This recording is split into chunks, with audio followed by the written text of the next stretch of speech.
proceso mediante el cual los routers encaminan paquetes de datos desde el origen hasta el destino. Un ratito, Jonathan, la diapositiva tiene que estar en pantalla para que iniciemos. Sí, lo puso el compañero. A mí no me aparece. A ver. Está ahí, ingeniero. ¿Lo pueden ver los demás? Sí. Sí, se ve. ¿Se ve? Qué raro porque aquí no se ve. A ver, dele de nuevo.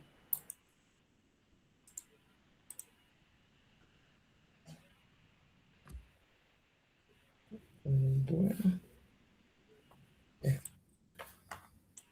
¿Se puede ver, Inge? Así. Me sale como una pestaña, pero no me proyecta en la pantalla principal. A ver. Al menos entonces la falla debe estar aquí. A ver qué está pasando ahí.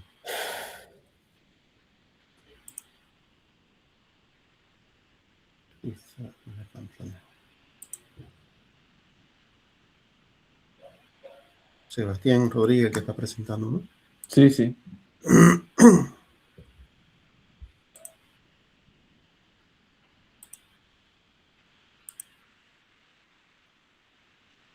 Fijar. Cuando le doy fijar desaparece, qué raro. ¿Nadie está con ningún problema en la diapositiva? Sí. No, yo no estoy viendo. Se ve bien. Espéreme, no sé qué ha pasado, nunca me ha sucedido esto. Pero está por aquí el problemita. Presentación.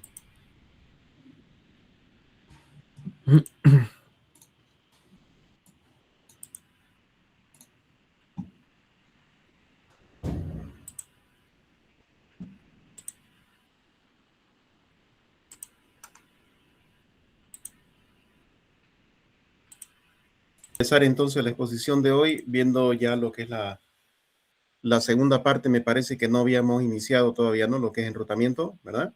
¿Me confirma? Quedamos en Ateo, ¿no? Bien, entonces en esta segunda parte vamos a hablar de lo que tiene que ver ya con la segunda función principal de la capa de red, que se trata del enrutamiento. Como les comenté en la anterior clase y a manera de recordatorio, aquí lo que vamos a ver es esa función que determina por dónde va a viajar los segmentos que son enviados en la red. Recuerden que teníamos dos tipos de servicios. Sé que en la anterior clase lo comentamos, pero lo volvemos a comentar para que se les pueda recordar esta información. Dos tipos de servicios dijimos, ¿no? La primera era a través de circuito virtual y la otra era en forma de datagrama. Cuando hablamos de circuito virtual es cuando se establece un camino fijo por donde todos los segmentos van a ser enviados, sin importar el ancho de banda, sin importar la distancia, el coste del envío, nada. Sin embargo, existe otra forma, otro tipo de servicio cuando hablamos de enrutamiento que se trata de la forma de tipo datagrama, en donde ya es el enrutador quien toma la decisión y decide, valga la redundancia, por dónde va a ir cada segmento, y no siempre todos los segmentos van a ir por el mismo camino. Cada vez que se hace el envío de cada uno de los segmentos, el enrutador va a tomar la decisión de acuerdo a la configuración que se le haya dado. Si es que el enrutador, si es que el protocolo de enrutamiento, mejor llamémosle, que esto abarca todo el sistema de red, va a determinar si va a tomar, por ejemplo, la ruta más corta, calculando la cantidad de saltos que va a dar entre un origen y un destino. O la otra forma sería no por la distancia más corta, sino más bien por la ruta más óptima, sin importar la distancia, sin importar la cantidad de saltos, sino que viendo cuál es la ruta más óptima, tomando en cuenta, por ejemplo, el camino que tenga mejor ancho de banda, el camino que esté menos saturado, por ejemplo, entonces, entre otros factores. Para eso, para que vayan ya enfocándose en ese tipo de envío de información, porque en base a esto que les estoy diciendo, lo que vamos a ver cuando hablemos de las clasificaciones de los algoritmos de enrutamiento. Uno tiene que ver con la cantidad de saltos que va a dar, o sea, la distancia, y el otro, como les dije, tiene que ver con la calidad del enlace. Entonces, se puede ya ir clasificando para que vamos contextualizando, porque más adelante lo vamos a ver. Una clasificación sería mediante algoritmos algoritmos de enrutamiento vector distancia, se llama el que mide la cantidad de saltos, y el otro sería algoritmo de enrutamiento estado enlace.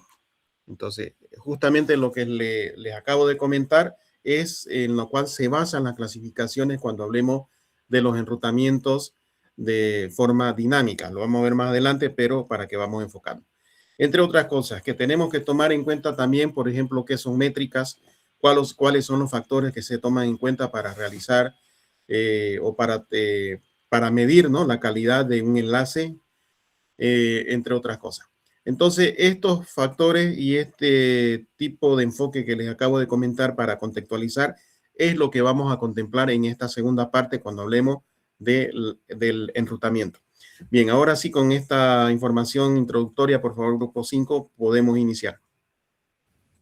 Ahora sí, buenas noches. Otra vez, ¿qué es el enrutamiento?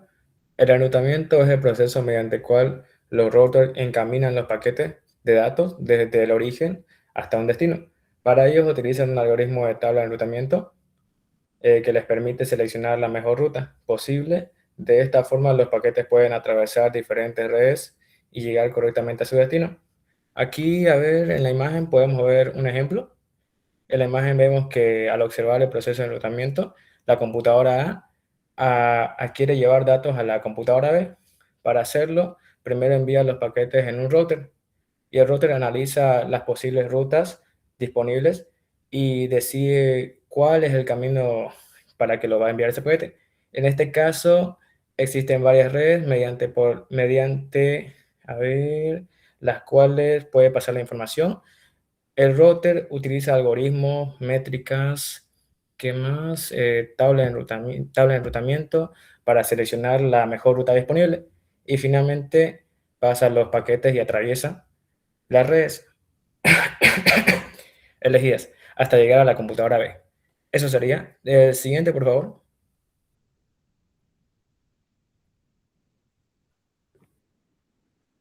Ahí, ya me salió. Ahora sí. Este es algoritmo de routing. El algoritmo de routing son un conjunto de reglas y procedimientos usados por el dispositivo de la red. Determinan la mejor ruta. Lo importante es que no escoge un camino al azar, sino que se evalúan entre varias opciones y en base en métricas. A ver, ¿qué más? Aquí podríamos dar un pequeñito ejemplo. Del A a la C tiene un costo de 5 y con el camino de abajo del A a la C de A a T C tiene un costo de 3, iría por abajo. Siguiente, por favor.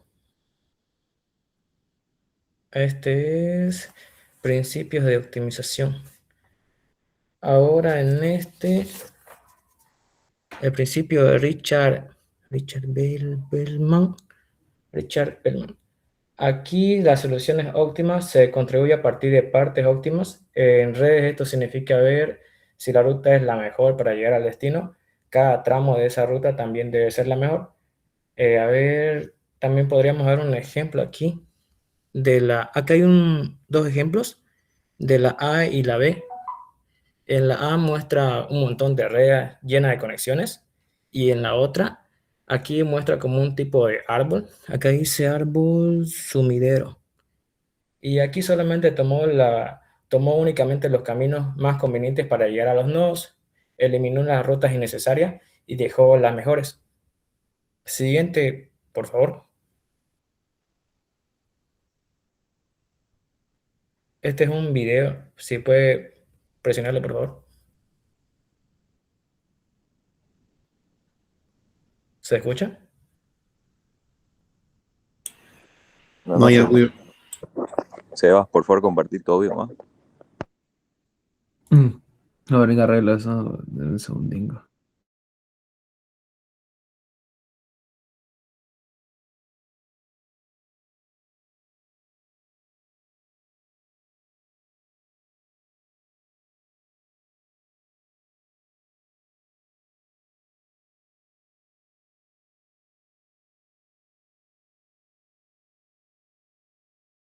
¿Se escucha?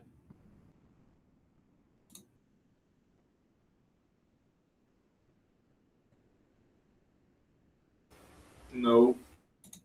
Ah, Tienes que dejar De de... repente el navegador que está usando, yo uso el, no es de mi agrado, pero uso el Chrome para este tipo de conexiones y ahí me da el audio.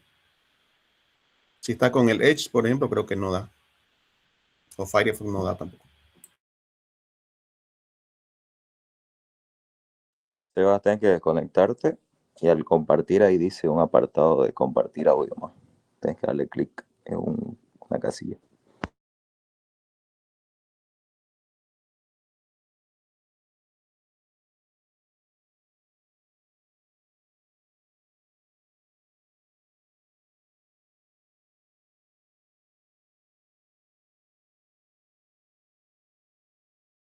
Sobre el principio de optimalidad, también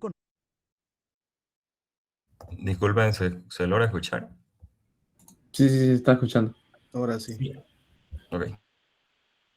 conocido como subestructura óptima. Masni, y hoy vamos a hablar sobre el principio de optimalidad, también conocido como subestructura óptima. Esta es una propiedad muy importante que los problemas deben tener para ser elegibles para una solución de programación dinámica, así que vamos a sumergirnos en ello.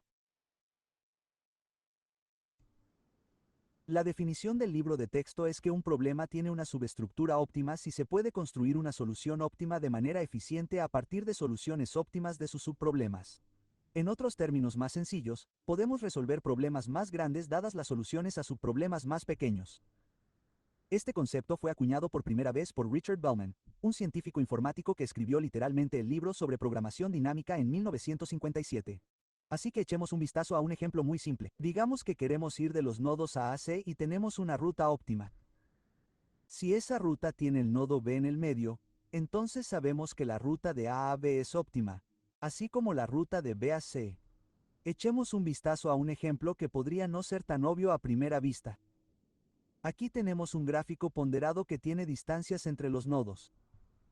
Nuestro objetivo en este problema es llegar del nodo A al nodo J en la distancia más corta posible. Y al hacerlo, queremos superar las etapas 1, 2 y 3 secuencialmente. Así que probemos un enfoque ingenuo y ambicioso para este problema. Empezando por la nota A, vamos a seguir el camino más corto, y en este caso, es de A a B con un coste de 2. En la esquina superior derecha, llevaremos un registro de nuestra suma acumulativa. Ahora, en el nodo B, vamos a querer ir al nodo F con un coste de 4. Luego, desde F, vamos a elegir entre 6 y 3, y vamos a elegir 3 para llegar al nodo I. Y luego, desde I, vamos a ir a J con un coste de 4, lo que nos da un coste total de la ruta de 13. ¿Hay una forma mejor? Echemos un vistazo a algunas técnicas de programación dinámica que podrían mostrarnos una ruta mejor. Vamos a ilustrar la subestructura óptima y la programación dinámica con esto. Vamos a sumergirnos. Definamos una función f de x y hagamos que esa función sea la distancia mínima requerida para llegar a j desde un nodo x. Empezando por el final en el nodo j, sabemos que f de j es igual a 0 porque no hay ningún coste de ruta para llegar a sí mismo. Retrocediendo un nivel, podemos calcular f de h y f de i, que sabemos que son 3 y 4 simplemente basándonos en las aristas ponderadas. En nuestro lado izquierdo, vamos a mantener una base de conocimiento con los costes reales de estas funciones. Voy a rellenar f de h igual a 3 y f de i igual a 4 a la izquierda. Ahora es donde las cosas empiezan a ponerse interesantes. Retrocediendo un nivel, calculemos f de e. F de e va a ser la distancia entre dos opciones, o bien 1 más f de h, que es un coste de ruta de 1 más cualquier coste que hayamos calculado para f de h, o bien será 4 más f de i. Así que la arista de aquí es 4 más el coste de ruta de f de i. Sabemos que el mínimo en este caso es 4 porque 1 más 3 es menor que 4 más 4. Así que ahora podemos ponerlo en nuestra base de conocimientos y pasar a calcular f de f. Aquí calcularemos el mínimo de nuevo y determinaremos que f de f es igual a 7. Lo introducimos en nuestra base de conocimientos y pasamos a f de g, que es igual a 6. Retrocediendo un nivel más, ahora tenemos tres opciones, ya que hay tres rutas que salen de cada uno de estos nodos. Así que calculamos el mínimo 7 más f de e. 4 más f de f o 6 más f de g. Sabemos que en f de b la ruta más corta para llegar a f de j es igual a 11. Podemos introducirlo en nuestra base de conocimientos y hacer lo mismo para el nodo C y los nodos D. Desde el nodo C podemos ver que el coste de la ruta AJ es 7. Y desde D podemos ver que el coste de la ruta AJ es 8. Finalmente estamos en el nodo A, utilizando las distancias que calculamos para f de B, f de C y f de D. Ahora podemos calcular el coste total de la ruta de A a J. En este caso, descubrimos que es 11. Esto es definitivamente una mejora respecto a la ruta de 13 que descubrimos antes mediante nuestro algoritmo ingenuo y codicioso. Ahora, echemos un vistazo a la ruta que toma.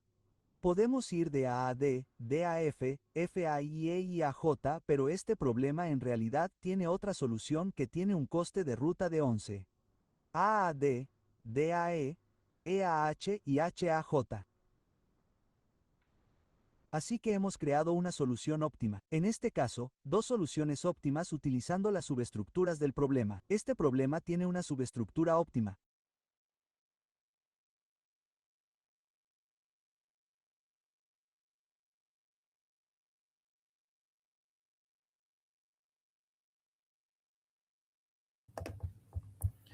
Bueno, dije yo voy a continuar con la exposición, ese sería el video del principio de optimización. Prima Masni y Vamos a entrar a lo que es métricas de routing. Bueno, en este apartado lo que vamos a explicar son los valores que usan los routers para elegir la mejor ruta. Cada protocolo que usa interpreta estas métricas de forma distinta, pero todas sirven para comparar caminos posibles dentro de la red. Entonces, ¿qué son las métricas? Son valores que usan los routers, como ya dijimos, para elegir la mejor ruta hacia un destino. Entonces, permiten que se comparen diferentes caminos en la red y cada protocolo usa sus propias métricas. Vamos a ver lo que son los números de salto, ancho de banda, retardo, costo, confiabilidad y carga. Primero vamos a ver el número de saltos o el hop count, que sería, cuenta cuántos routers debe atravesar un paquete. Mientras menor sea el número de saltos, normalmente mejor será la ruta. Esta métrica es muy conocida porque es la principal que se usa en el protocolo de enrutamiento RIP. Ahí podemos ver en la imagen cómo hace el tema de los saltos, ¿no? Entonces ahí va contando el número de saltos y escoge el que tenga menor salto como mejor ruta. Ahí podemos ver que se salta de este router. En teoría tiene dos caminos, ¿no? Vemos que si usa el hop count, va a saber que saltando eliminamos este salto y llegaría igual a PC2, ¿no? Y también muestra cómo sería sin usar el número de saltos, ¿no? Va a usar un salto más. Ahora, como ancho de banda, se presenta como una métrica que evalúa más que todo la capacidad de transmisión del enlace. Si una ruta tiene mayor ancho de banda, el router la puede considerar más conveniente, porque transmite más información con mayor eficiencia. Esta métrica es usada por protocolos como, por ejemplo, EIGRP y OSPF, que más adelante lo vamos a ver. Y es importante porque no todos los protocolos se fijan en lo mismo, ¿no? Unos priorizan velocidad de enlace y otros usan otras combinaciones de valores. El retardo mide el tiempo que tarda un paquete en atravesar una red. Mientras menor sea el retardo, mejor será el rendimiento. Entonces, esta métrica es muy importante en redes donde la rapidez de respuesta es crítica o se usa como prioridad. En este ejemplo podemos ver varios routers con diferentes tiempos de delay y capacidades, ¿no? Eso sirve para mostrar que una ruta puede tener más ancho de banda, pero también más demora. Así que el router siempre trata de balancear esas condiciones, ¿no? Ahora entramos a lo que es el costo como métrica de enrutamiento. El costo aparece como una métrica calculada generalmente a partir del ancho de banda. La idea es que enlaces más rápidos tengan menor costo y por lo tanto sean más preferidos por el protocolo.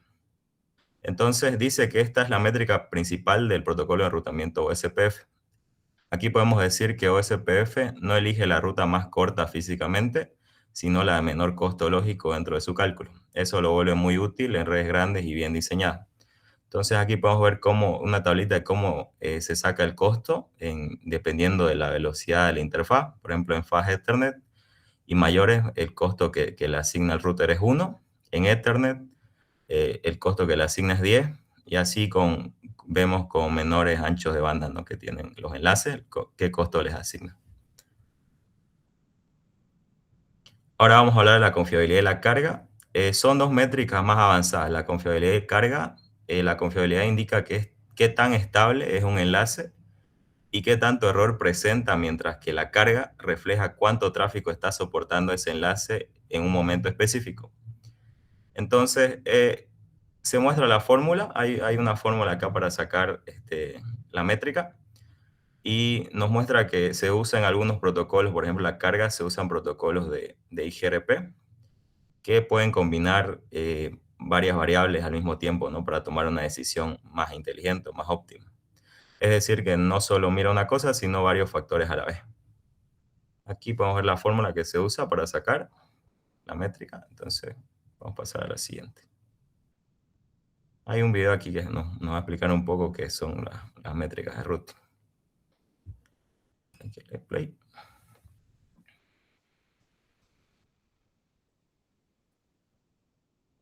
Si estás construyendo una red grande, planeas tener muchos enrutadores y estás trabajando en diferentes protocolos de enrutamiento, una de las cosas con las que siempre te toparás es con intentar tomar una decisión sobre qué protocolos de enrutamiento vas a usar en función del tipo de métricas que utilizan esos protocolos de enrutamiento.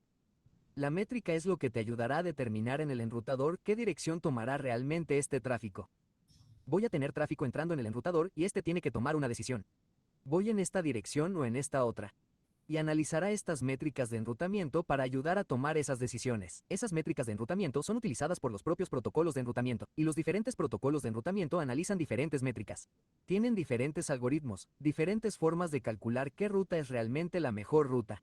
Si observas algo como el protocolo de información de enrutamiento, se basa en el recuento de saltos. ¿A cuántos saltos de distancia hay una ubicación en particular? Si se trata de un número menor de saltos, esa es la ruta preferida para mí. Si nos fijamos en EIGRP, este realiza un cálculo de muchas métricas diferentes y obtiene un número que está entre 0 y 4.2 mil millones. Y en ese escenario en particular, ahora estamos viendo un número muy específico y elegiremos a cuál ir en función de él. Si nos fijamos en Windows y en cómo enruta el tráfico, utiliza una métrica entre 1 y 9999. Por lo tanto, en función del sistema operativo, en función del protocolo de información de enrutamiento que utilicemos, tendremos diferentes formas de calcular y determinar cuál es realmente la mejor manera de hacerlo.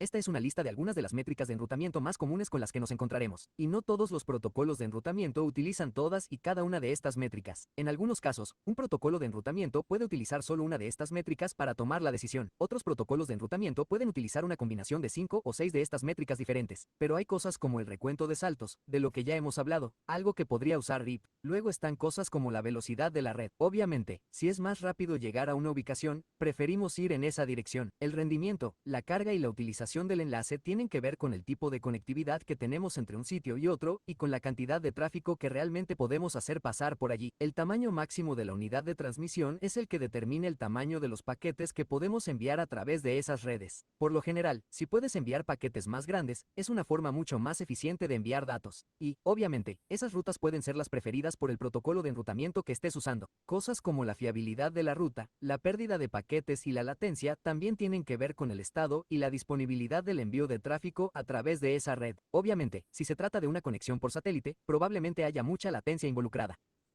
Quizás preferiríamos enviar ese tipo de tráfico a través de enlaces terrestres porque la latencia no es tan mala. No tiene que subir hasta el espacio y volver a bajar. Cuando se juntan y calculan todos esos tipos de métricas, el protocolo de enrutamiento va a dar un número final que va a determinar a dónde se envía este tráfico. Y esa es nuestra métrica. Por lo general, los números métricos más pequeños son nuestras rutas preferidas. Este es el coste que supone salir por esas rutas. Por ejemplo, una métrica de 10 sería preferible a una métrica de 30 o una métrica de 286. Cada protocolo de enrutamiento utiliza las métricas de diferentes maneras. Quizás solo sea el recuento de saltos. Con RIP, la métrica puede ser 1, 2 o 15, y puede contar cuántos saltos hay entre el punto A y el punto B. Por lo tanto, también depende del protocolo de enrutamiento que se utilice para tomar esa determinación.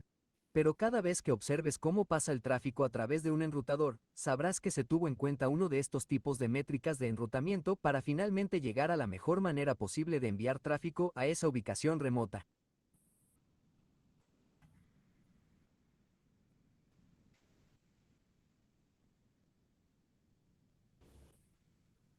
Ya, continuamos con la tabla de routing. Las tablas de enrutamiento son estructuras donde el router almacena las rutas disponibles hacia diferentes redes. O sea que nos permite decidir por dónde enviar el paquete de forma eficiente. En la siguiente página, hay un video donde nos va a explicar a profundidad sobre las tablas de enrutamiento. Siguiente.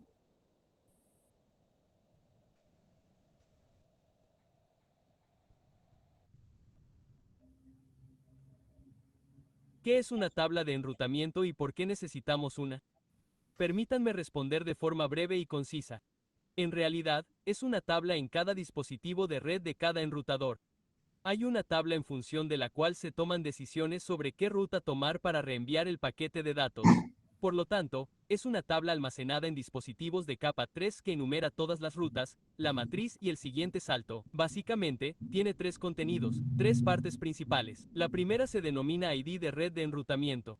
La segunda se denomina métrica y la tercera se denomina siguiente paso. Entonces, ¿cuáles son estas tres?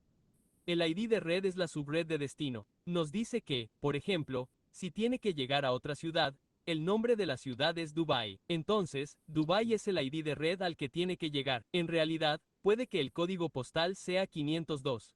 Entonces, este en realidad es su ID de red, el destino al que desea llegar. La métrica es la ruta. Es la métrica de enrutamiento de la ruta a través de la cual se enviará el paquete. Entonces, este nos dice que hay dos rutas. Puede llegar a Dubái a través de Londres. Puedes ir por Alemania o por España o puedes tomar otra ruta vía Sudán vía Nigeria. Estas son diferentes métricas, diferentes rutas que puedes tomar. Te indicará la mejor ruta en realidad y luego el siguiente salto, ese dispositivo. Entonces, después de Dubái, ¿a dónde tienes que ir para llegar a Dubái? Esto se llama siguiente salto, la dirección del siguiente dispositivo a través del cual es solo el siguiente dispositivo. No te indica la ruta completa, solo te indica que, vale, desde donde tienes que llegar a Dubái. Por ejemplo, desde Londres tienes que llegar a Dubái, ¿verdad? Desde Londres, que es la siguiente estación, puede que después de Londres haya otra, tal vez Ámsterdam o alguna otra ciudad. Simplemente te indicará que, vale, esta es la siguiente parada. Solo apuntará una vez que llegues a la siguiente parada, habrá otro siguiente salto que apuntará al siguiente. Entonces, es solo el siguiente destino, ¿verdad? Déjame mostrarte la tabla de enrutamiento real de un equipo Cisco, de un enrutador Cisco. Entonces, siempre que ejecutemos este comando showIpRoute, puedes simularlo en tu Packet Tracer y GNS3. He tomado esta salida de GNS3. Entonces, ¿cuál dice? ¿Cómo se ve la tabla de enrutamiento? Este es el comando que he ejecutado y me ha dado algunas pautas aquí. Esta es la pauta, al igual que la leyenda, ya sabes. Nos dice cuál será el significado de C. ¿Cuál será el significado de S o significa que será OPF y este es el contenido real de la tabla de enrutamiento? Este nos dice que O significa, por ejemplo, que esta es una ruta OPF. La red a la que tenemos que llegar es 1921168. Nos dice que para llegar a esta red podemos usar una ruta que se ha aprendido a través de OPF y la distancia de administración de ese protocolo de enrutamiento es 110. En realidad, ya lo sabemos porque sabemos que OPF siempre será 110. Entonces, esta es información importante, la segunda se llama métrica. Entonces, esta métrica nos dice cuál es la ponderación. Cuánto podemos confiar en esta ruta, ¿verdad? Y luego, ¿dónde está esta? Entonces, esta es la siguiente parada por la que tienes que continuar y este es el tiempo de envejecimiento. Deja que te muestre el resultado y las diferentes partes. Así que lo he resaltado para ti. Aquí puedes ver que hay tres partes principalmente. Una es el ID de red, el administrador, la distancia y la métrica, y la siguiente. Hay muchas otras partes y en diferentes proveedores encontrarás muchas otras cosas, pero estas tres partes siempre estarán ahí. La primera parte dice protocolo de enrutamiento. Por supuesto que lo sabemos, pero en el lenguaje de enrutamiento tenemos que encontrar el protocolo de enrutamiento desde aquí. Entonces, 110 significa OPF, 1 significa ruta estática, 0 significa ruta conectada, 90 significa EIGRP. Entonces, a partir de este número, podemos encontrar, a partir de esta distancia de administrador, qué protocolo de enrutamiento es ese, aunque esté escrito aquí. Y luego, a partir de la leyenda, también podemos encontrar este, ¿verdad? Así que podemos verlo aquí. Bueno, esto nos dice básicamente que para llegar a esta red, la distancia de administración de la que hemos aprendido este protocolo, el coste de OPF, es 2. Y este es el siguiente concentrador que tenemos que seguir. Y esta es la interfaz local que podemos usar, y esta es la hora. Y luego hay otra información que se llama puerta de enlace de último recurso. Esta significa que la puerta de enlace predeterminada si no puedes encontrar la ruta aquí. Por ejemplo, si dices, vale, Quiero llegar a la red que puede ser 9.9. Entonces esta red no está aquí. Significa que para llegar a esta red tendrás que enviarla a tu puerta de enlace predeterminada. Entonces, si el enrutador empieza desde aquí, intentará buscar esa ruta 99.999. No, no está allí, así que finalmente enviará a la puerta de enlace predeterminada. Puerta de enlace predeterminada o puerta de enlace de último recurso. Por el nombre puedes ver que el último recurso significa que siempre que no puedas encontrar la ruta, ese paquete se enviará a esta. Entonces depende del último recurso o de la puerta de enlace que hace con esa ruta. Básicamente, todo esto trata sobre la tabla de enrutamiento y cómo leer la tabla de enrutamiento dentro de un enrutador. Necesitamos ir a la CLI y luego ejecutar el comando correspondiente.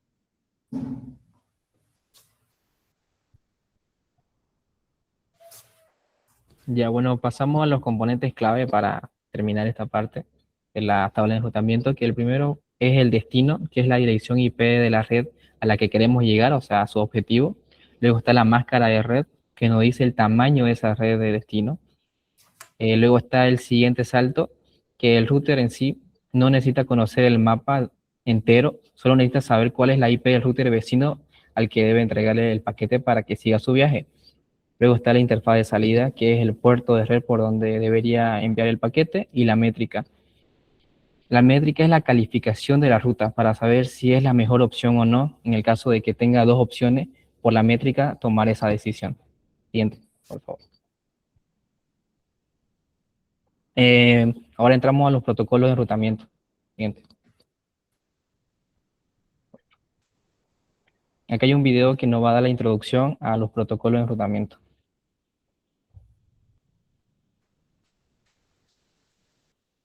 To better understand, let's take a scenario.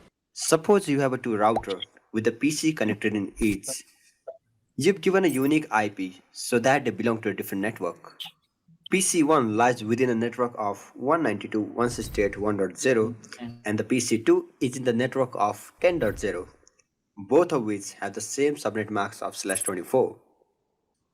You've set up the default gateway and also managed to connect both routers with the proper IP addresses from the 172.16.0.0 network. Keep in mind, each of these devices is a part of a different private network. Now that the connection is set up, when trying to ping between the devices, the ping failed. But what happened? Through the simulation mode, we can see the router A didn't forward the packet to the router B, because router A only knows about the 192 and the 172 networks. It currently has no idea about 10.0 network.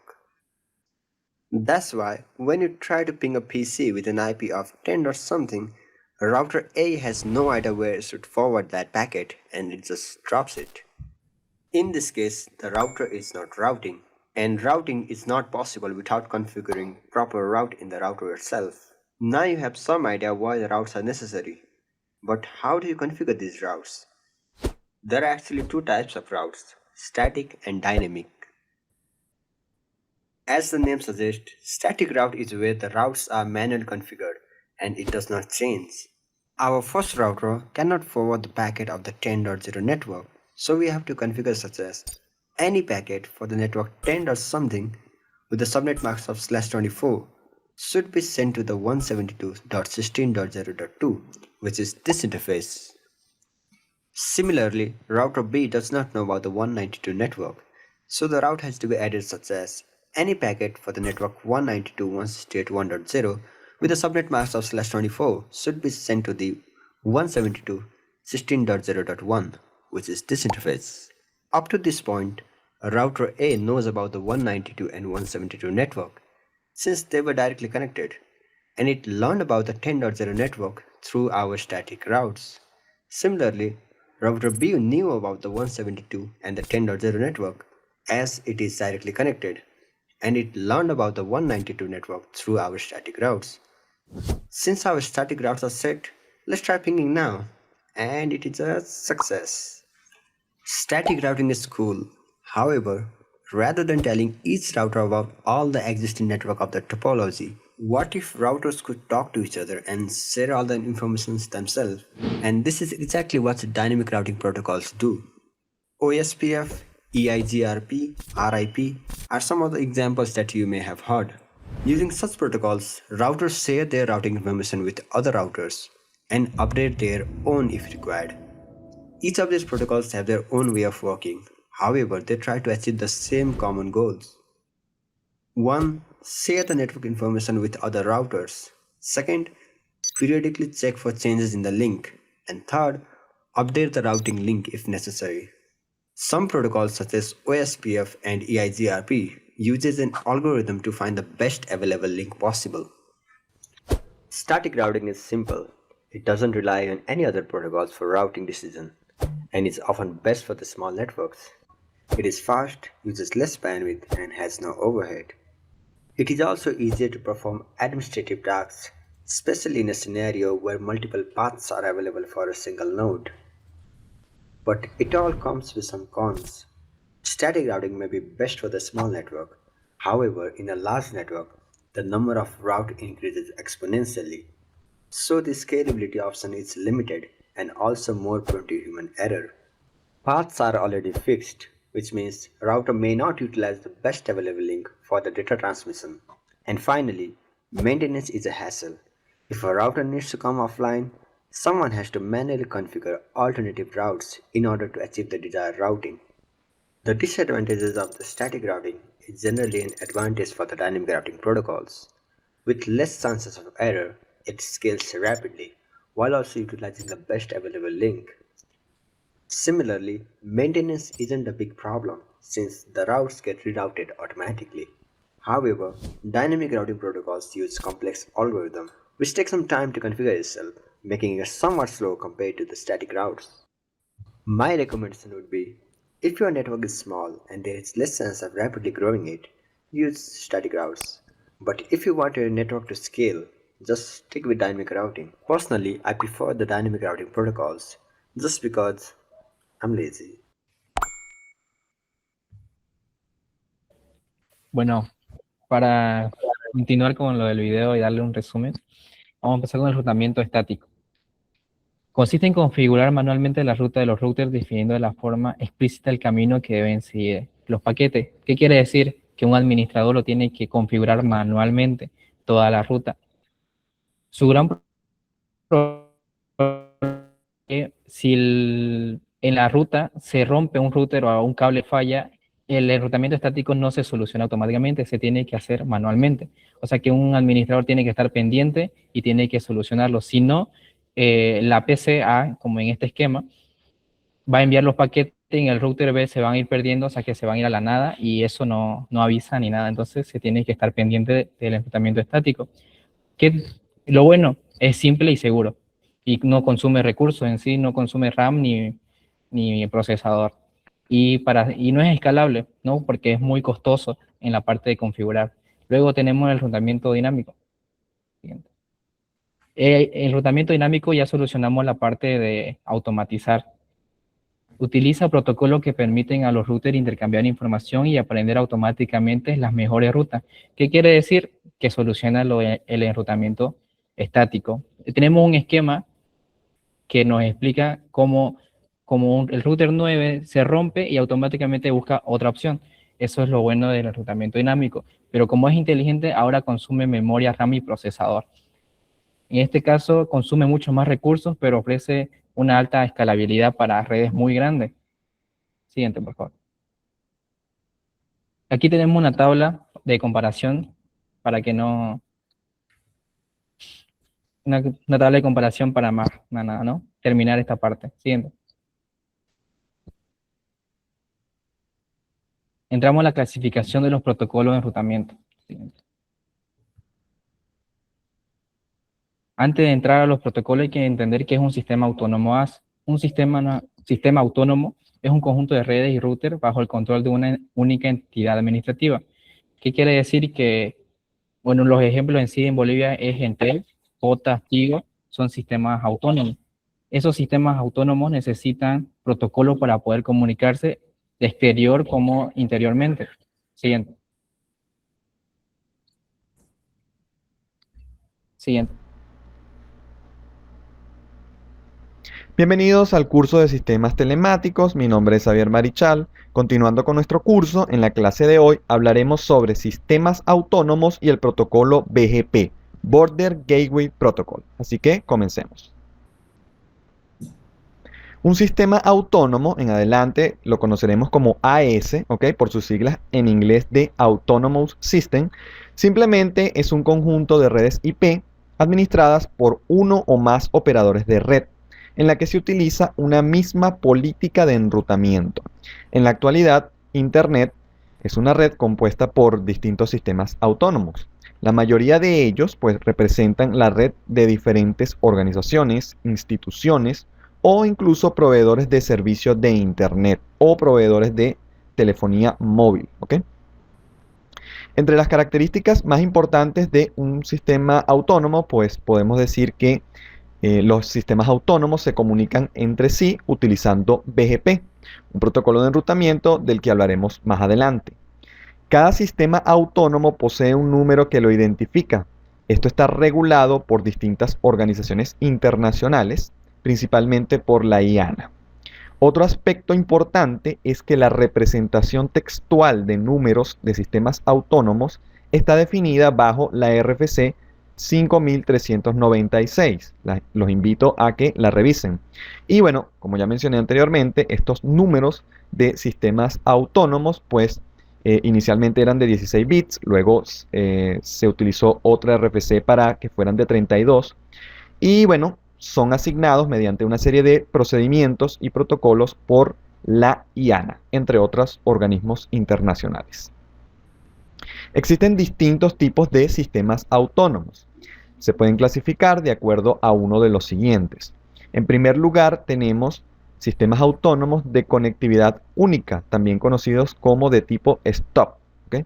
Son aquellos que alcanzan las redes exteriores a través de un único punto de salida.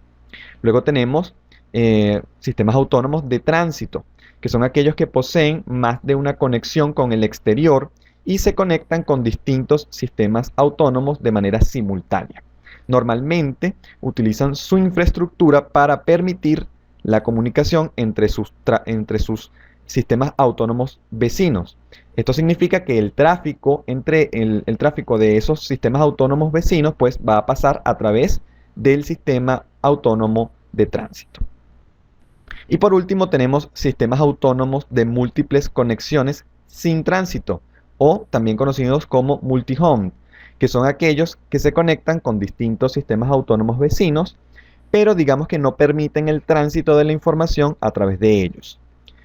Para lograr esto, el sistema autónomo publica solo sus propias rutas y no propagará las rutas aprendidas por otros sistemas autónomos.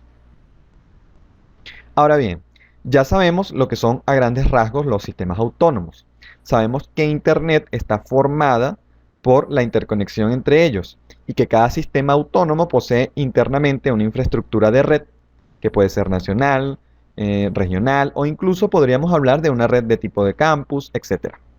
Normalmente, dentro de un sistema autónomo se utiliza un protocolo de enrutamiento de tipo IGP, Interior Gateway Protocol, mientras que para las comunicaciones entre sistemas autónomos distintos se utiliza un EGP, Exterior Gateway Protocol. Los protocolos IGP, tales como RIP, OSPF, ISIS o IGRP, se utilizan para la comunicación entre los equipos que están dentro del sistema autónomo, mientras que los protocolos EGP, tales como BGP, generalmente se usan para la comunicación entre los sistemas autónomos. Ahora vamos a hablar sobre el protocolo BGP o Border Gateway Protocol. Principalmente podríamos decir que es un protocolo de enrutamiento de tipo vector distancia. Normalmente se le conoce como el protocolo de enrutamiento de Internet porque es el utilizado para la interconexión entre los distintos sistemas autónomos. Tal y como ya mencioné, bueno, comúnmente se utiliza para el enrutamiento entre sistemas autónomos o intersistemas autónomos. Sin embargo, también se puede utilizar como protocolo IGP, es decir, podríamos utilizarlo como protocolo de enrutamiento interior para un sistema autónomo. Otra característica es que, bueno, soporta BLSM, CIDR y sumarización, lo cual lo hace bastante eficiente. Entre otras de las características podríamos mencionar que se crean y mantienen las conexiones entre vecinos utilizando el puerto TCP/179. Y actualmente, bueno, ya se encuentra en la versión 4, conocida como BGP4, dejando a sus anteriores versiones obsoletas. El protocolo BGP se puede utilizar de distintas maneras. Para la interconexión entre distintos sistemas autónomos se utiliza eBGP o Exterior Border Gateway Protocol, mientras que para la comunicación intra-sistema autónomo se utiliza IBGP, ¿ok? O Interior BGP. Dentro de la estructura de su funcionamiento, BGP trabaja con 4 tipos de mensajes. El primero de ellos es el mensaje de Open. Digamos que ese mensaje es el primer mensaje que se envía tras el establecimiento de la conexión TCP. Su papel es simplemente informar a los routers vecinos acerca de la versión de BGP utilizada, el número de sistema autónomo y el número de identificador del proceso BGP. Una vez enviado este mensaje, básicamente el proceso BGP se queda en espera de recibir mensajes de tipo Keep Alive, que es el siguiente. Los mensajes de tipo Keep Alive pues son mensajes que sirven para mantener viva la conexión y básicamente son la confirmación de un mensaje open. Luego tenemos los mensajes de tipo notification, que sirven para, como su nombre lo indica, notificar el cierre, tanto de una sesión BGP como el cierre de la conexión TCP. Por último tenemos los mensajes de tipo update, ¿ok?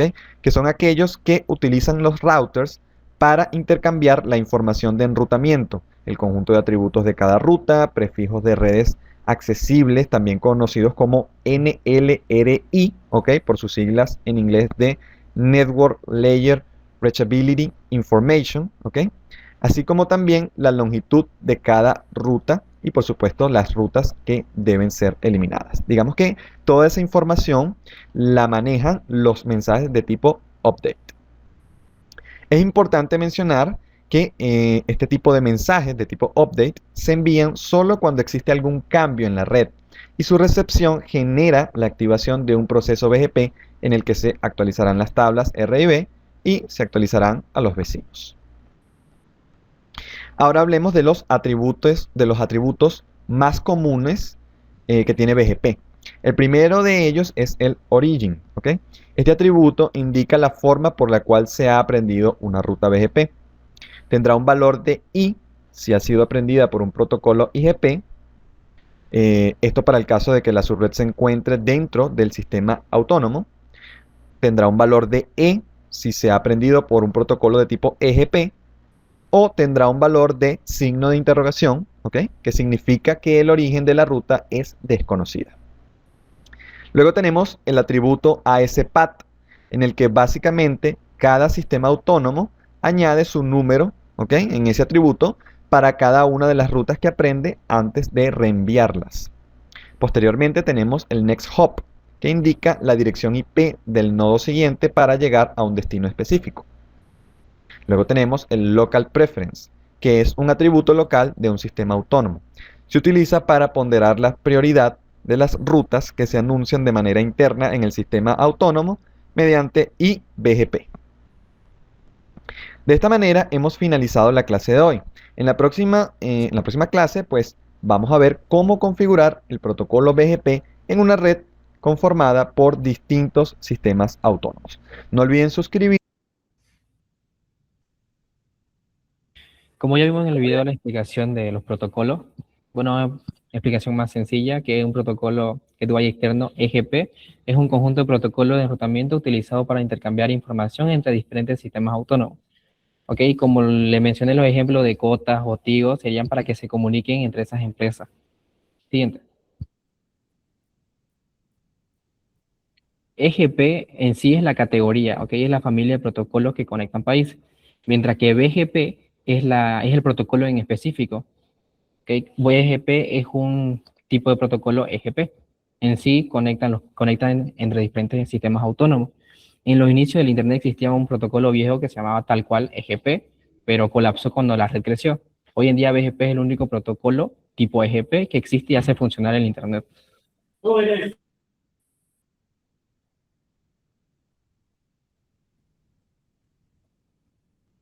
Ya, en sí, bueno, ¿y qué hace BGP? BGP toma decisiones basadas puramente en política, seguridad y contratos comerciales entre estas gigantes empresas.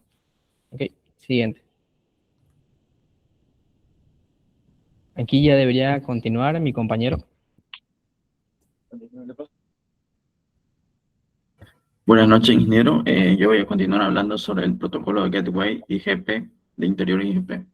Los protocolos IGP trabajan dentro de un mismo sistema autónomo, sirven para enrutar tráfico dentro de las mismas redes internas de una organización. Ejemplos comunes son RIP, OSPF e IGRP, que buscan optimizar óptimas métricas basado en costo o distancia. También se muestra también se ve, como se puede ver en el gráfico, se muestran las jerarquías entre el peer, el core y el downstream, que va desde arriba hasta la parte de abajo, que sería de todo el circuito, pasando por diferentes nodos para llegar al customer, que serían los clientes finales. Siguiente diapositiva, por favor.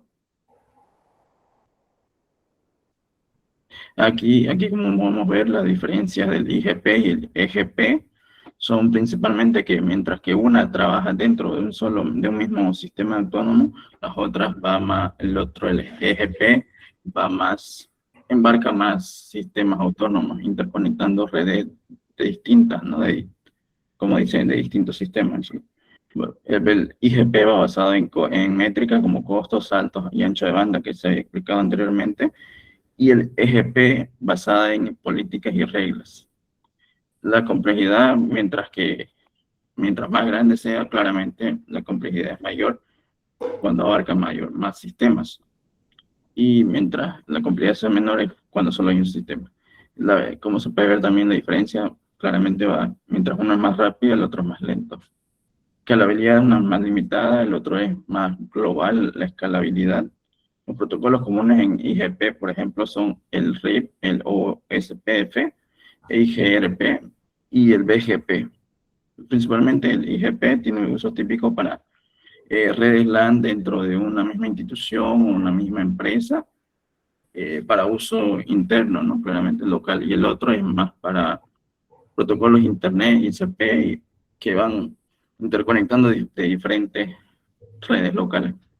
Siguiente diapositiva, por favor.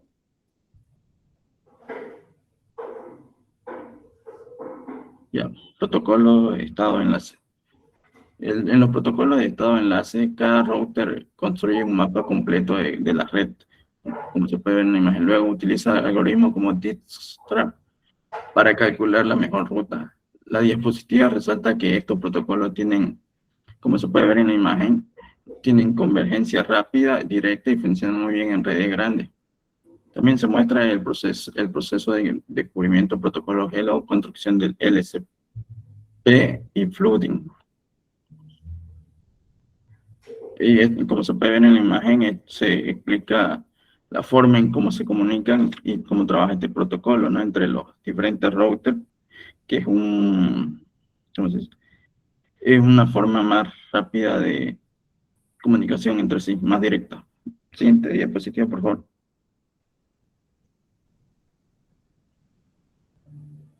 Ya. El protocolo OSPF es uno de los protocolos de estado de enlace más importantes. Divide la red en áreas para mejorar la escalabilidad y usa SPF para calcular la mejor ruta. Además, soporta autenticación y balanceo de carga. Por eso están utilizados en redes a nivel empresarial. Como se puede ver en la diapositiva, la estructura de áreas y los routers ABR y ASBR, eso es muy útil porque el OSPF no solo calcula las rutas, sino que también organiza la red en diferentes niveles para mejorar el crecimiento, ¿no? La escalabilidad. Siguiente, por favor.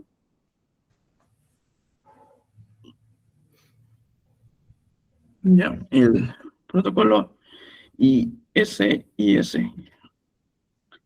como dice, sistema intermedio. El ISIS es otro protocolo de estado de enlace usado principalmente por proveedores de servicios Como se puede ver en la diapositiva, dice que opera directamente sobre la capa 2, lo que lo hace independiente del IP y la flexibilidad. Robustez en las redes. También se muestran que en las áreas y tipos adyacentes, en la L1 y en la L2, lo que refleja que el IS y IS puede escalar muy bien en estructuras muy grandes.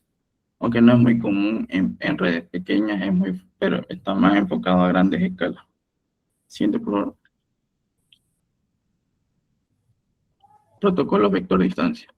Aquí se explica cómo el vector distancia determina la mejor ruta usando la distancia como métrica hacia una red. El router no conoce toda la topología, solo sabe hacia dónde enviar y cuántos saltos o costos le cuesta llegar. Como podemos ver en la imagen, hace el cálculo, ¿no? En función de todos los nodos por los routers por lo cual tiene que pasar para determinar cuál es su mejor ruta de manera vectorizada. Siguiente, por favor. IRP. No, RIP. Ya, el RIP es un protocolo de enrutamiento interior de tipo vector que utiliza el número de saltos como métrica. Es un protocolo classful, lo que significa que no envía una información que no envía información de máscara de software, por lo que no soporta el PLSM ni SIDR. Sí, siguiente programa.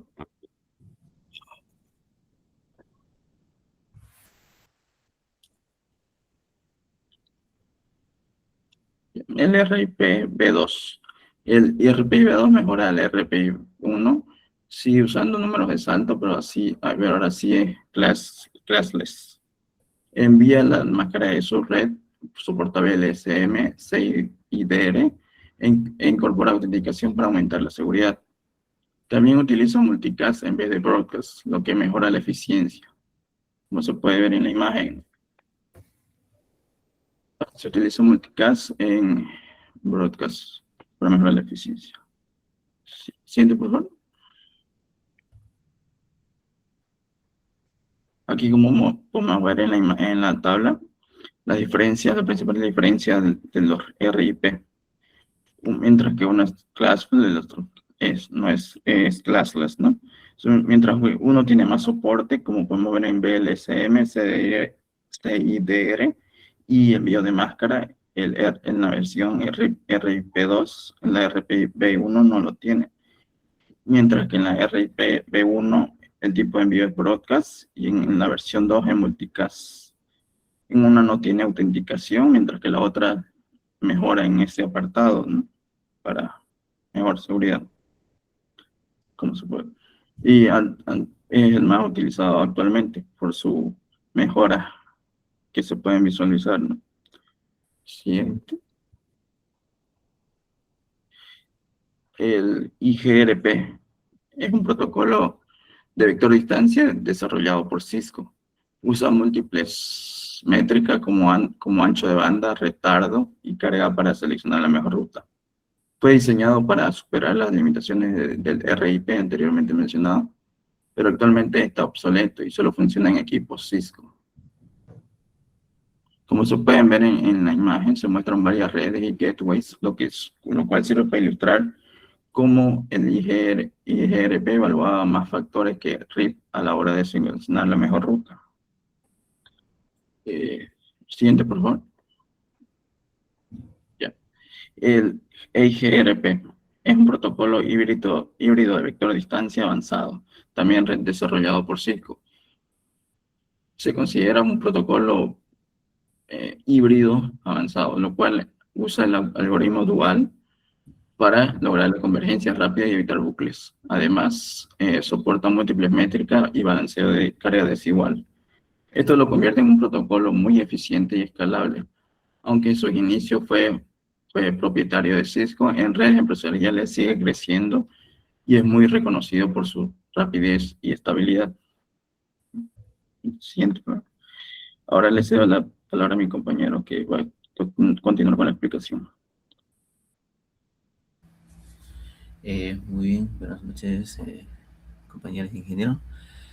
Aquí vamos a explicar lo que es el VLSM.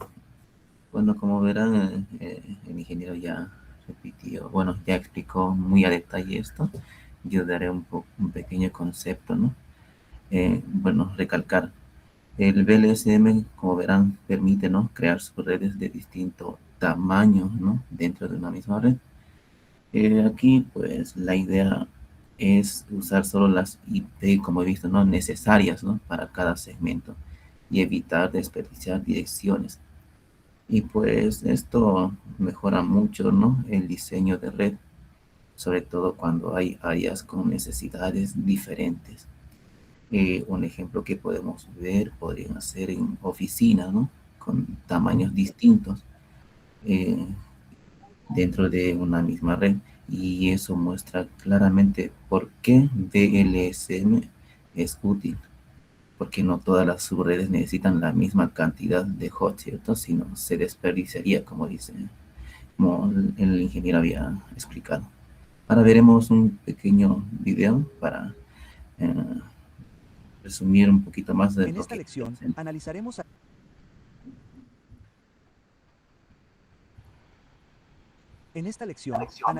algunos protocolos de enrutamiento comunes y un par de conceptos de administración de enrutamiento. Primero, veamos los protocolos. Uno de los protocolos de enrutamiento más antiguos es el protocolo de información de enrutamiento o RIP. RIP es un protocolo de puerta de enlace interior o IGP.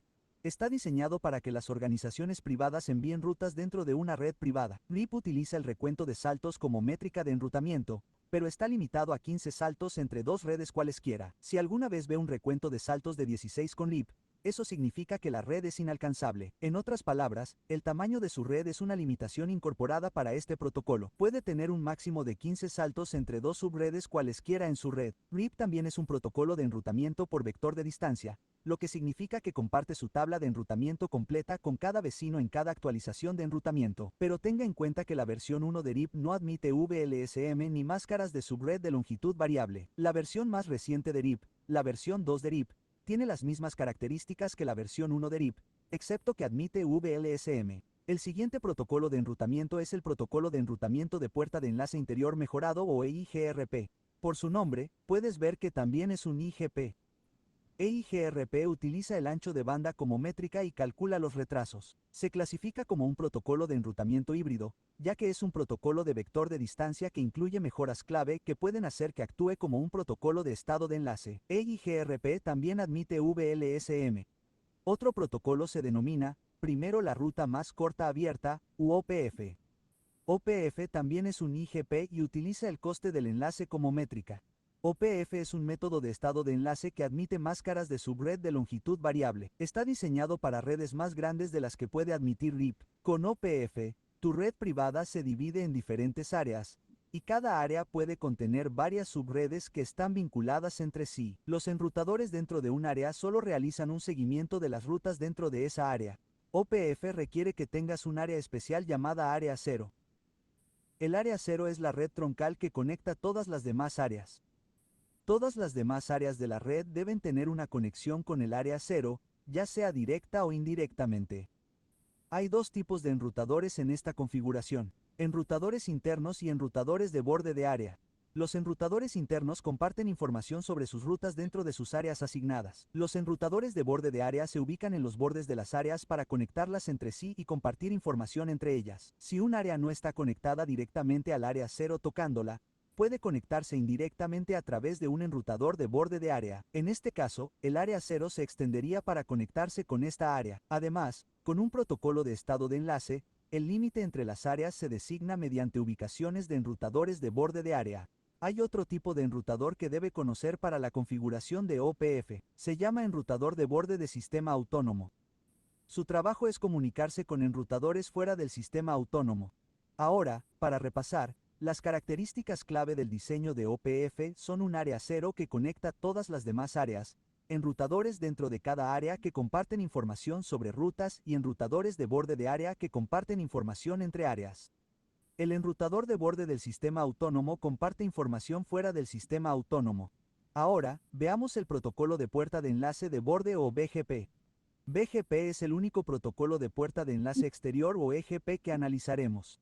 Utiliza una métrica especial basada en políticas y reglas. Es hasta cierto punto un protocolo de vector de distancia, pero a menudo se lo etiqueta como un protocolo de vector de distancia avanzado y a veces se lo denomina protocolo de vector de ruta. También es compatible con VLSM. Lo más importante que hay que recordar es que BGP es el protocolo de enrutamiento que se utiliza para compartir rutas en Internet y entre sistemas autónomos. Como administrador, normalmente no tienes que pensar en BGP. La mayoría de las organizaciones que se conectan a Internet utilizan uno de estos protocolos internamente y no necesitan compartir información en Internet. Pero hay una excepción a esta regla. Si tienes una red muy grande que utiliza 2 o más conexiones a través de diferentes proveedores de servicios de Internet, tendrás que hacer las cosas de forma diferente. En este caso, tus enrutadores deciden qué conexión a Internet utilizar para enrutar la información de forma eficiente. Por eso, es posible que quieras utilizar enrutadores BGP para conocer las rutas que existen en Internet. También puedes utilizarlo para compartir información con estos enrutadores para que puedan enrutar la información de manera eficiente a tu sistema autónomo. Entonces, ¿cómo sabes qué protocolo de enrutamiento debes utilizar? El tamaño de tu red te dará una pista. Elige RIP para redes privadas pequeñas debido al límite de 15 saltos. Utiliza EIGRPU OPF para redes privadas grandes. OPF se utiliza con más frecuencia porque escala mejor y la mayoría de los proveedores de servicios lo admiten. BGP se utiliza dentro de Internet y, a veces, se utiliza para redes privadas que tienen varias conexiones a través de diferentes ISP. Cuando ejecutas BGP en tu red privada, utilizas rutas en Internet para elegir la mejor ruta al destino y también anuncias tus propias rutas privadas en Internet. La mayoría de las veces, los protocolos de enrutamiento toman las decisiones que son mejores para el tráfico de tu red. Sin embargo, hay ocasiones en las que querrás manipular el tráfico para obtener un mejor rendimiento. Puede ser útil conocer las rutas que se están utilizando y la velocidad a la que viajan los paquetes IP. El tiempo de vida o TTL puede ayudarte con esto. TTL es parte de un paquete IP que se comunica con el enrutador para hacerle saber que ha estado en la red demasiado tiempo. Esto es como poner un temporizador a un paquete. Cuando el temporizador se agota, el paquete se descarta. Esto evita que los paquetes atraviesen la red sin cesar, pero también se puede utilizar para determinar cómo funciona la red. En una red IPv6, el campo TTL también se denomina límite de saltos. El host que envía el paquete establece el valor TTL. Cada enrutador que recibe el paquete disminuye el valor. Una vez que el valor llega a 0, el enrutador envía un mensaje de vuelta al remitente. TraceRT y PIN son utilidades que utilizan TTL para proporcionar información de enrutamiento y velocidad. Con esta información, puede utilizar técnicas de modelado de tráfico para garantizar el rendimiento en función del tipo de paquete y controlar el flujo de tráfico de los paquetes de alta prioridad. Por ejemplo, si hay congestión en un enrutador, el modelado de tráfico puede utilizar la limitación de ancho de banda o la limitación de velocidad para retrasar el tráfico menos importante de modo que los paquetes más críticos fluyan libremente. Eso es todo por esta lección. En esta lección, revisamos algunos protocolos de enrutamiento de uso común, como RIP, EIGRP, OPF y BGP. Luego, abordamos cómo podemos usar técnicas de tiempo de vida y modelado de tráfico para ver cómo funciona nuestra red y controlarla cuando sea necesario.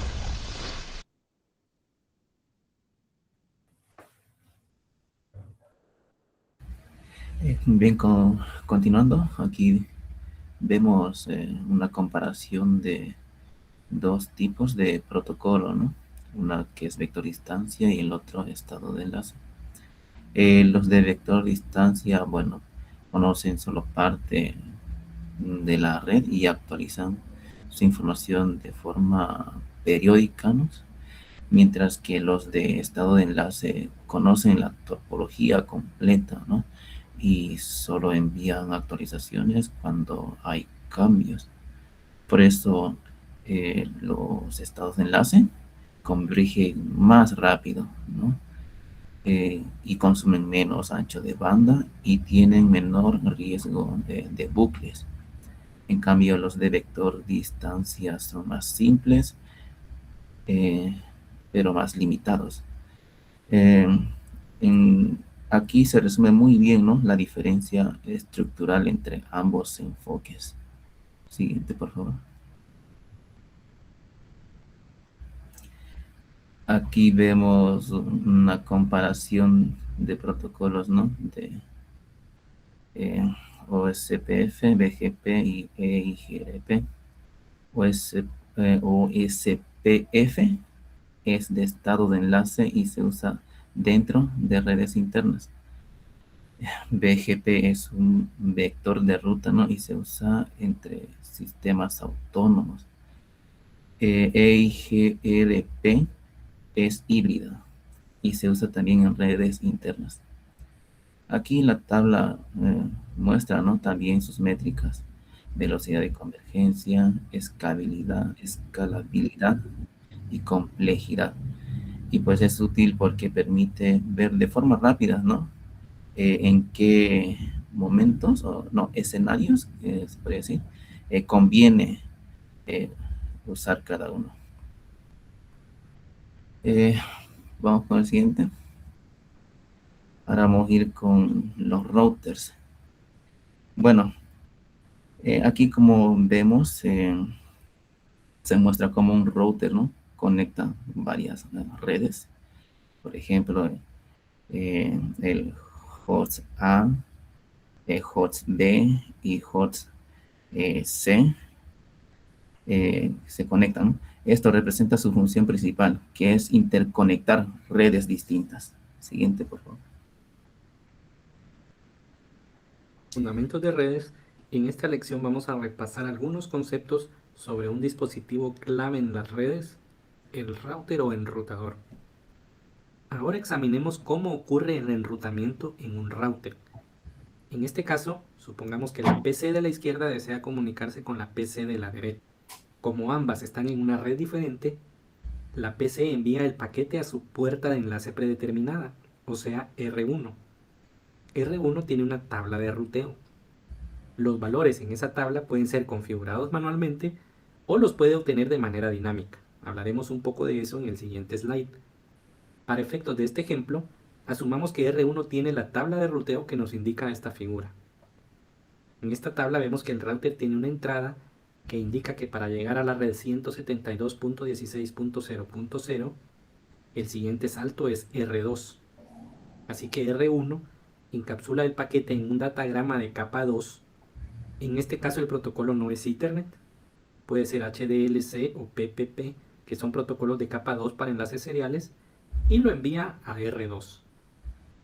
R2 recibe el paquete, observa que la dirección IP de destino está en una red conectada directamente, es 0 en este caso, por lo que encapsula el paquete en un datagrama Ethernet por el que transmite el paquete a su destinatario final.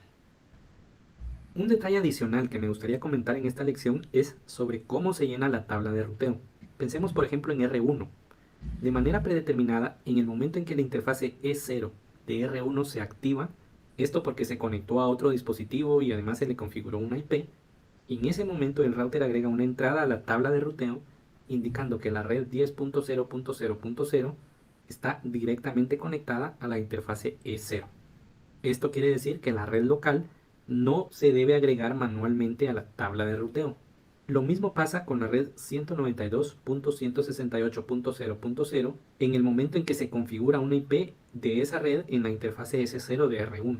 El router agrega una ruta indicando que la red 192.168.0.0 está conectada directamente a S0. Asumamos que existe un protocolo de ruteo en ejecución entre R1 y R2. En el momento en que la red 10.0.0.0 se agrega, este protocolo dinámico debe anunciar la nueva red a R2, por lo que ésta agregará la nueva red a su tabla de ruteo, indicando que el siguiente salto es R1. El mismo proceso debe ocurrir en la otra vía. R2 debe anunciar a R1 sobre la existencia de la red 172.16.0.0. En ese caso, R1 agregaría la red a su tabla de ruteo, indicando que el siguiente salto es R2.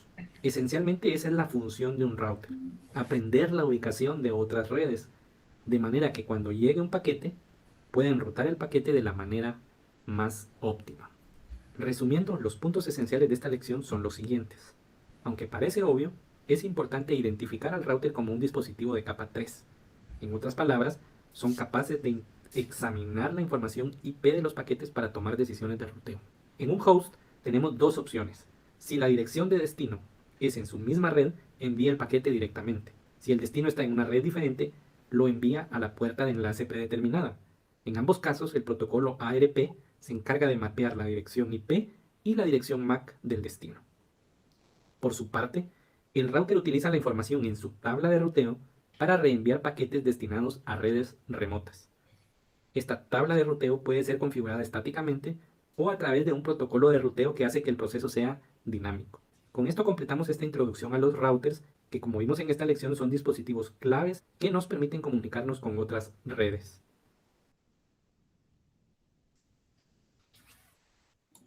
Bueno, yo siguiendo con la exposición, vamos a ver qué es un router. Un router es un dispositivo de red que opera en la capa 3 del modelo OSI. Su función principal es interconectar redes diferentes y dirigir los paquetes entre ellas. Para hacerlo, se usa la dirección IP y las tablas de enrutamiento para tomar decisiones de encaminamiento.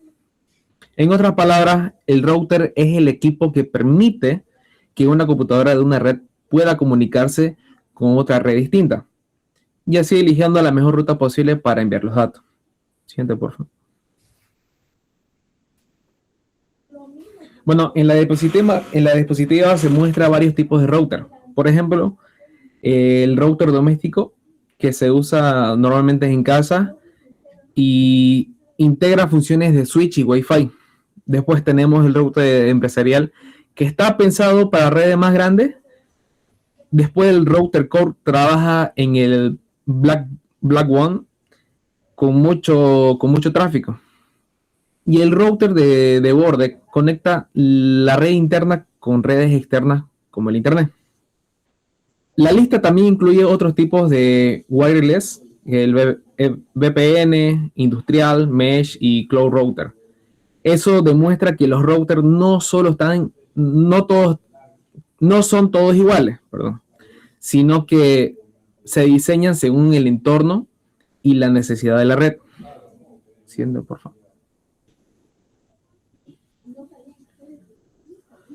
Los comandos clave. Bueno, aquí se presentan comandos básicos de administración. Por ejemplo, show IP, interfaz brief. Permiten ver interfaces de IPS. Está el IP router, que sirve para rutas estáticas. El ping verifica conectividad. Y el trace route o el tracer muestra el recorrido de los paquetes. También vemos comandos de configuración como conft, interfaz, IP address, no shutdown, show running config y copy running config, start config y bueno, todo eso. Estos son esenciales porque permiten no solo configurar el router, sino también comprobar que todo esté funcionando correctamente.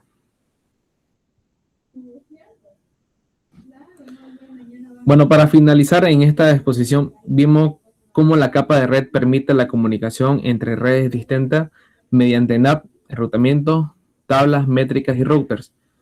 Todos estos conceptos son esenciales para diseñar, administrar y diagnosticar redes de forma correcta. Y bueno, muchas gracias por su atención. Muy bien, gracias, Grupo 5. Bien, en esta clase lo hemos visto todo bastante teórico. Seguramente muchas de las cosas que hemos visto no las están sabiendo ubicar muy bien todavía. Sin embargo, me interesa que por lo menos se haya entendido qué es un enrutamiento, las métricas, las tablas, lo que vimos al inicio de esta exposición. Que se entienda de que existen dos grandes tipos de clasificación que viene a ser el enrutamiento estático y el dinámico. Y que dentro de lo que es el enrutamiento dinámico ya existe una serie de clasificaciones.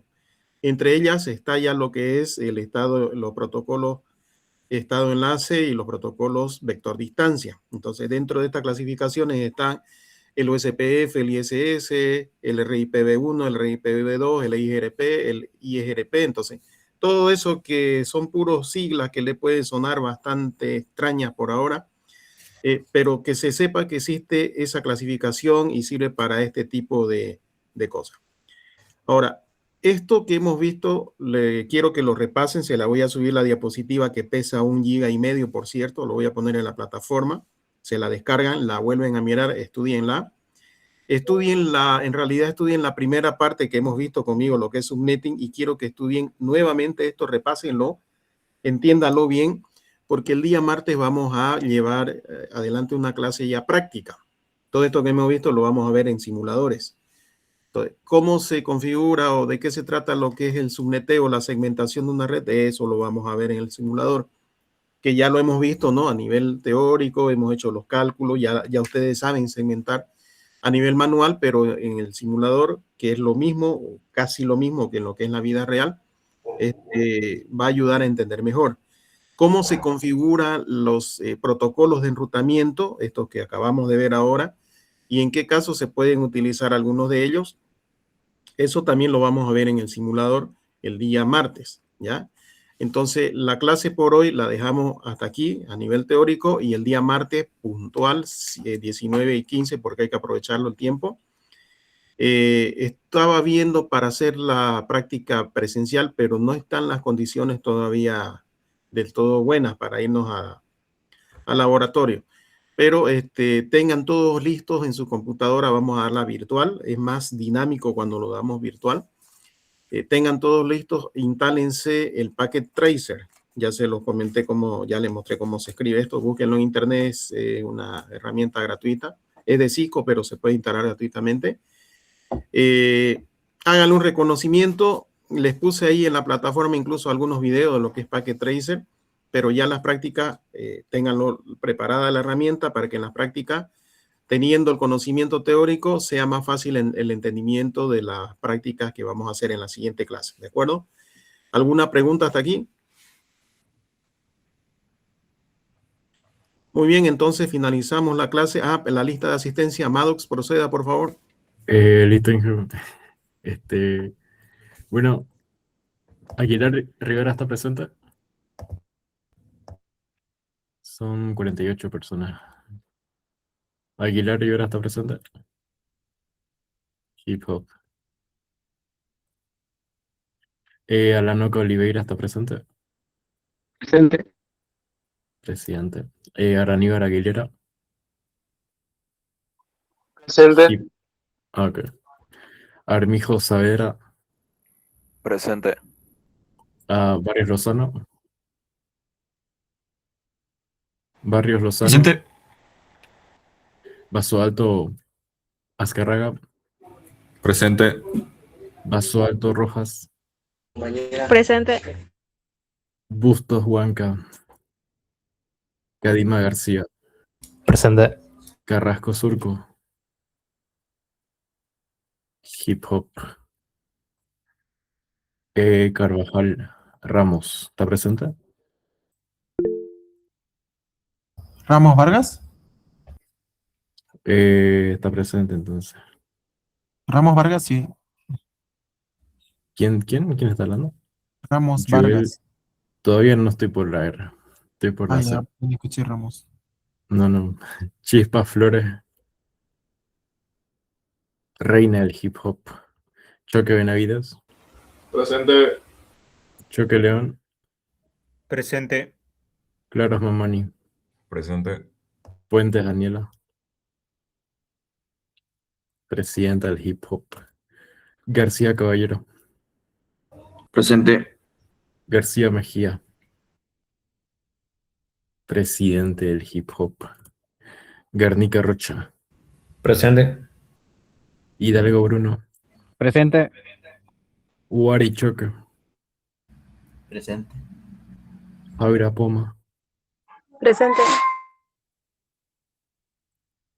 Lázaro Condori. Presente. López Hurtado. Hip Hop. Presidente. Lupa Cuellar.